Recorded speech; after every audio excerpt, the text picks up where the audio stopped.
आता फक्त दाऊदला clean chit देणं बाकी आहे. वायकरांवरील गुन्हे मागे घेतल्यानंतर राऊतांचा प्रहार.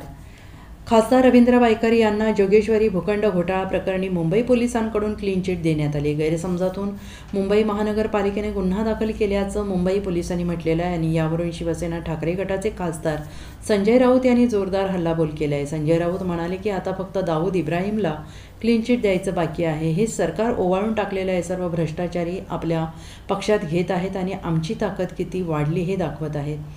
सगळ्या लोकांवर कारवाई केली. ईडी सीबीआयचे खटले दाखल केले आणि त्यात वायकरांचा सुद्धा समावेश आहे.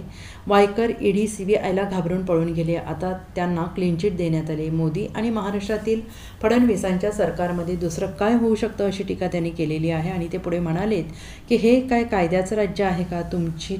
आमच्या लोकांवर तुम्ही खटले दाखल केले, त्यांना भीती दाखवून तुमच्या पक्षात घेतल्याचं आता मान्य करा. मात्र आमच्यासारखे काही लोक दबावाला बळी पडलेले नाहीत. अजित पवार पळून गेले, मुख्यमंत्री पळून गेले, त्यांना कारवाईची भीती होती. भाजपने आता मान्य करावं की आम्ही त्यांच्यावर खोटे गुन्हे दाखल केले होते. वायकरांवरील गुन्हे आता का मागे घेतले? आमच्यावरील पण गुन्हे मागे घ्या असंही संजय राऊत यांनी म्हटलेलं आहे. दुसरं काय होऊ शकतं? आता फक्त दाऊद इब्राहिमलाच क्लीन चिट द्यायचं बाकी आहे.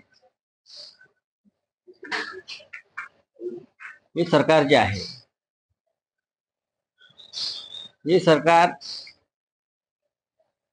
महाराष्ट्रातला असो किंवा दिल्लीतला असो, ओवाळून टाकलेले सगळे भ्रष्टाचारी आपल्या पक्षात घेत आहेत आणि आमची ताकद किती वाढली आहे असं बिडकी दंडाची फुगून दाखवत आहे. या सगळ्या लोकांवरती भ्रष्टाचारासंदर्भात कारवाई करा. ईडी सीबीआयचे खटले दाखल करा किंवा केले. त्याच्यामध्ये वायकर सुद्धा आहे. वायकर तर घाबरून पळूनच गेले ना. वायकर हे घाबरून पळूनच गेले ईडी आणि सीबीआयला. हेच केस, याच खटल्यांमुळे आता त्यांना क्लीन चिट दिली. दुसरं काय होऊ शकतं या सरकारमध्ये? मोदींच्या किंवा महाराष्ट्रातल्या फडणवीसांच्या सरकारमध्ये हे का कायद्याचं राज्य आहे का? याचा अर्थ असा, तुम्ही आमच्या लोकांवरती खोटे खटले दाखल केलेत, खोटे गुन्हे दाखल केलेत, त्यांच्या मनात भीती निर्माण केली आणि आपल्या पक्षांवर ही तुम्ही मान्य करा. आमच्यासह सगळ्यांवरती तुम्ही अशा प्रकारचे खोटे गुन्हे, खोटे खटले दाखल करून आमच्यावर दबाव आणण्याचा प्रयत्न केला. आमच्यासारखे काही लोक दबावाला बळी पडले नाही, पण ज्यांचं काळीज उंदराचं आहे बरं का, असे अनेक लोक पळून गेले. राष्ट्रवादीतून पळून गेले. अजित पवार असतील, स्वतः मुख्यमंत्री पळून गेले. त्यांनाही भीती होती कारवाईची. त्यांच्याबरोबरचे आमदार मंत्री पळून गेले आमच्याकडले. असे अनेक लोक गेले दिल्लीत आणि महाराष्ट्रात. त्यातले वायकर एक आहेत ना.